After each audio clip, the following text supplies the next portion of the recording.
So, ayun na nga. Ka-click 160, meron tayong BRT 32mm throttle body. Sinalpak natin sa click 160 natin. Subukan natin ngayong isalpak ang BRT 32mm throttle body.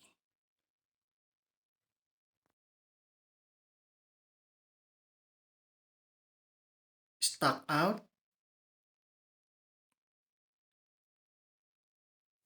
BRT 32mm TB in. So, ayun na nga. Malapit nang maikabit ni Kuya ang ating 32mm throttle body sa ating click 160. Kasama na ang ram air nating kulay red. Ang galing ni Kuya sa paglagay ng ram air. Sinakto niya talaga yung butas sa airbox natin. Galing. Pagkatapos niyang isalpak yung total body natin, ayun na nga sinalpak ni Sir sa remapping area.